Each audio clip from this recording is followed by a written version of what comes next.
Hi, buddy. Wesley and Percy for Poker for Pound Pups. Last time through, we made some mistakes with Pocket Kings, and by mistakes I mean we folded Pocket Kings. This time we don't fold Pocket Kings. In fact, we get them 3 times in this really short session. Vlog 11 is comprised of about 2 hours of play. We just run really good. As a reminder, if you like this video or if you like dogs, hit that like button, hit that subscribe button. Let's get into these hands and we'll talk more after. While we were waiting to sit down at 3-5-10, we bought in for 300 at 1-2-2, turned that into 562, lost a little bit of money in our few hands here at 3-5-10, and then we looked down at Black Pocket Kings from Under the Gun +2.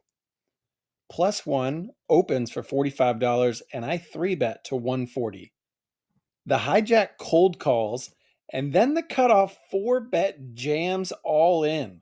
He's got me covered, so now it's just a waiting game. It folds around to the initial raiser Under the Gun +1. He folds. I just stick in a chip.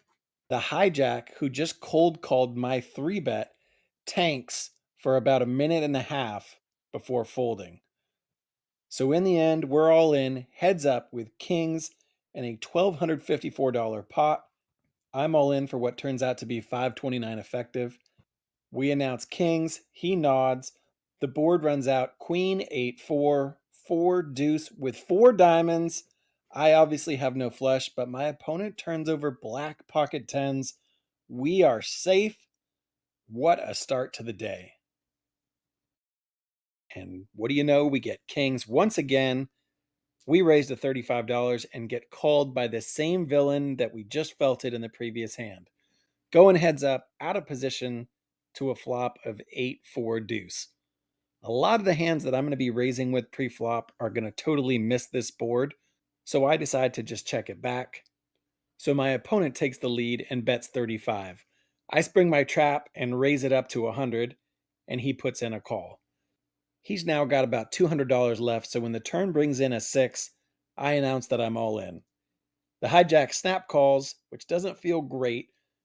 The river's a 7, I show kings, and they are good.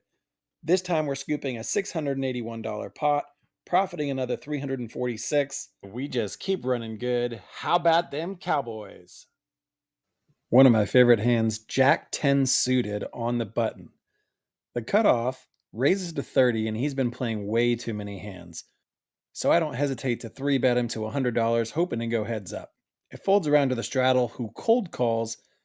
The initial raiser and the cutoff calls as well, so we're going 3 ways in position with a pot of about $300 to a flop of 10-7 deuce with 2 hearts. I flop top pair. I'm not going to overthink this one. I'm betting for protection and I'm betting for value. So when it checks to me, I continuation bet for 120. Under the gun folds, and our splashy friend sitting in the cutoff puts in a call. Going to a turn of the 5 of spades, I think I'm still ahead here most of the time. So I bet 220, and he doesn't take too long before calling again. All right, either he's on a flush draw or we're in trouble here. The river's the 9 of spades, and he checks. Considering that I'm probably not going to get value from a missed flush draw or a hand worse than mine, I check it back as well. And he turns over ace-10 offsuit. He had me dominated the whole way. That's unfortunate, as we both flop top pair and he gets multiple streets of value. We chip down about 440. That's okay. We're still in good shape for the next hand. And we get our chance for revenge against the same opponent just a few minutes later.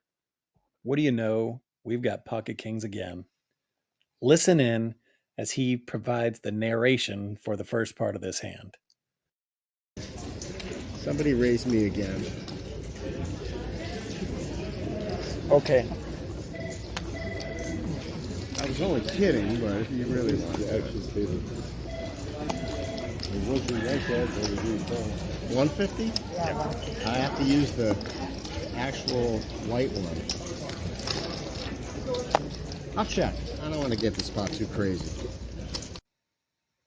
We keep the pressure on and bet $100 on the queen high flop, trying to get value from hands with a queen in it like ace queen, or maybe some of the weaker pocket pairs that he's not willing to let go quite yet. He pretty quickly folds, curses about ace king. and we scoop a pot of $321. It doesn't make up for the $440 we just donated, but it's extra sweet to get that revenge, especially after somebody talks at the beginning of the hand. Ace 7 of puppy toes, 2 people limp, including our good friend to my right. I'm sitting in the cutoff and raise it up to $60.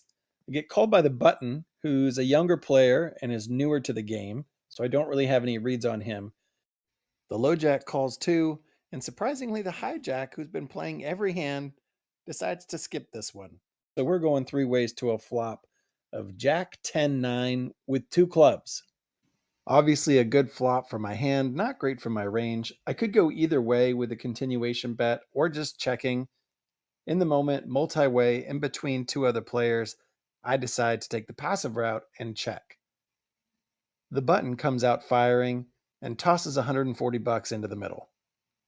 The low jack gets out of the way, and I'm going nowhere with my nut flush draw, overcard, and gut shot. The turn is not what we want to see, as it's the 9 of diamonds. He's going to have way more 9s than I am. Any sets that he had are now full houses, and I might be drawing dead. I check. He continues for $265. On the one hand, he might be trying to get value from overpairs that I have, in case he does have some of those netted hands that we just talked about. On the other hand, this is the second street in a row where it seems like he's betting for protection rather than anything else. My spidey senses tell me that my ace is live, and I still have that combo draw as well. It's a little bit on the pricier side, but I put in the call. I put $265 in the middle, and the pot is now over $1,000. And we go to the river of the 8 of spades. So we missed the flush, but we've got a baby straight. So now what do? I think all the hands that I'm beating are just going to check it back. And obviously, if he has a hand that beats me, he's going to bet it. So either way, if I just decide to check, I'm in bad shape. I think the right play is a bet fold strategy, to where if I bet and he just calls, I make money. And if he decides to raise me, then I can just get out of the way. So I settle on a small sizing of $200, something that's small enough to where a 10 can call, but it's not big enough to where I'm going to kick myself if I get raised. What do you think about this sizing? Is it just too small? Let me know in the comments what you would have done after rivering the baby straight on a wet paired board. It doesn't take him too long. He calls, which makes me feel good because he didn't raise. I show ace 7. He stares in disbelief, looking at my cards, looking at the board, and eventually realizes his 2 cards are not better than mine. He mucks, and we take down this $1,400 pot. Before we can finish stacking our chips, we get dealt another beautiful hand. Loose Larry opens up to $40 from under the gun +1. Normally I should 3-bet king queen suited from +2 so that others aren't priced in, but it's worth noting that I've just reached that point where I feel like I've really maxed out on my luck and I just want to lock in a win. So I take the passive route and just call. This allows the button and the straddle to be priced in, so they call and come along as well, and we go 4 ways to a flop. What do you know? Queen, 2, queen, rainbow. It just won't stop. Larry leads out for 40. I want him to keep betting, so I just call in flow. The button calls and the straddle folds. I'm not sure what Larry has. I'm a little bit more puzzled about the button because there are no draws out there. So I'm not sure what he's calling with. I'm not too concerned about loose Larry though.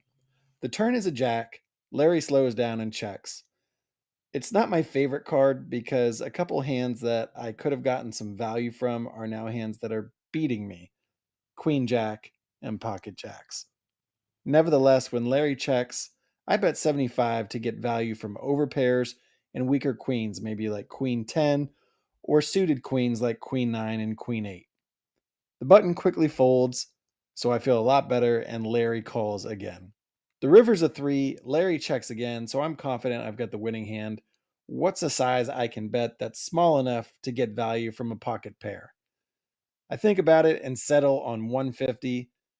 Larry sighs, shows me ace jack offsuit, says he normally calls with that hand, but folds. Good fold, Larry. Good fold. We end up playing another 20 minutes or so without any playable hands, and we decide to just lock up the win. In for 300. Again, we made about $260 while we were waiting to get on the table playing 1-2 and cashing out with just under $2,200. Not bad for 3 hours at the card room. So super lucky to suck out on that A7 hand. I think one thing I can do a lot better job of is getting more value. I think I can maybe bet a little bit bigger on some of these rivers and make a little bit more money. I'd love to hear your feedback in the comments, so please go ahead and let me know where you see room for improvement and specifically how you would play a hand differently. As always, thanks for watching. We'll see you next time on Poker for Pound Pups. Hey everybody, subscribe here to catch the latest episodes. Also, hit that like button and share these videos with anyone who might enjoy them. Doing that really helps the channel and its goal to support dog shelters, so thanks for watching Poker for Pound Pups, and have a great day.